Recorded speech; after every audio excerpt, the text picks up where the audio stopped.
dawladda hoose caasimada Hargaysa oo wali ku guda jirta banaynta iyo nadiifinta suuqa gobonimo gaar ahaan dhismaha xisbiga ayaa lagu banaynayay goobaha sida sharci darrada loo dhistay iyo waliba goobaha kale inta badan bulshada ku kulanto hawlgalkan ay dawladda hoose ku guda jirtay ayaa lagu goleeyahay sidii looga hortagi lahaa xanuunada faafa gaar ahaan xanuunka waqtigan dunida haleelay ee COVID-19 ugu horeyn waxa halkaasi ka hadlay isla markaana ka warbixiyay hawlgalkan ay dawladda hoose qaaday agaasimaha waaxda arrimaha bulshada iyo bilicda ee dawladda hoose Khadar Yusuf Ali hawlgalkan oo si rasmi ah shalay uga bilaabmay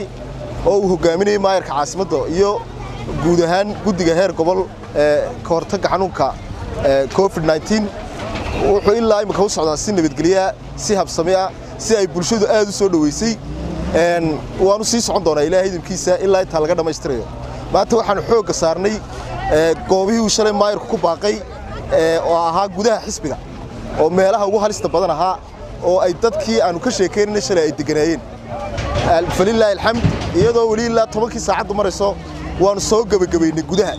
dhankooda waxa halkaasi ka hadlay qaar kamid ah xildhibaanada golaha deegaanka ee caasimada Hargaysa waxaana sheegeen in ololahan ay dawladda hoose qaaday isla markaana ay muddooyinka ugu dambeeyay soo wada looga goleeyahay sidii looga hortagi lahaa xanuunada faafa isla markaana kor loogu qaadi lahaa nadaafadda iyo fayadhowrka xildhibaanadiinii waxaan idinku baaqaynaa inaad qaadataan awaamiirta in aynu marayno naf badbaadin baynu maraynaa ma aha maanta wax kale laga hadlayo badbaadan naf baa la maraya war waad arkaysaa dadkii tarab bay u daadanayaan ma markaynu daadanayno sugayna ka hortagga ka fiican ka tabatagga waxaynu ognahay in maanta la wada soconaa oo aynu kala soconaa miidiyaha xaaladaha ka taagan adduunka alxamdulilaahi rabbil caalamiin ilaahay ma hadii baynu ku jiraa ilaahay baynu ka baryeynaa in ilaahay aafada ina hareer mariyo duqa caasimada Hargaysa Cabdiraxmaan Maxamuud Aydiid Soltelko oo isaguna halkaasi ka hadlay ayaa ka hadlay ololahan ay dawladda hoose ku guda jirtay dhanka kalena Fariin u diray bulshooyinka ku dhaqan caasimada Hargaysa hawsha la wado dhan ee shaqaalahaas u babacdhigayaan waa idinka caafimaadkiina laga shaqeynaya dadweyne waxaan leeyahay aqbala go'aamada ka soo baxaya dawladdiina waa caafimaadkiina laga shaqeynaya waxaan u mahadnaqayaa dhammaan shaqaalaweynaha dawladda hoose agaasimaha arrimaha bulshada gudoomiyeyaasha agaasimayaasha kale inta ka shaqeynaysaba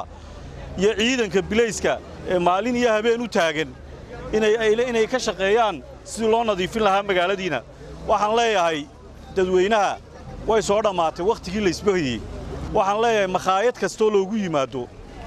iyo makhaayad kastoo la fadhiyo iyo kolay kastoo la fadhiyo galabta iyo wixii ka bilaabma shaqay ka qaban doonaan ciidanka bilayska iyo mas'uuliyiinta degmooyinka wada socda meerad kasta oo lagu yiri wixii soo leeyri markaad wax iibinaysaan golfisyadii iyo intii soo qaata sameyn weyda waxa lagu dhufan doonaa ganaax makhaayadda qofka ee loogu yimaado inta soo qof fadhiyaana dadkana waa laga kicin doonaa isagana waa la ganaaxi doonaa taksiga maanta la qabtay sida laba qof sida waxaan u jeedaa qof wax ka badan waa 14 cisho iyo 500 oo ganaaxa baska 15 wixii ka badan sidaana waa sidaas leeg mini baska 8 wixii ka badan waxa sida waxaan leeyahay dadka loo hogaansamo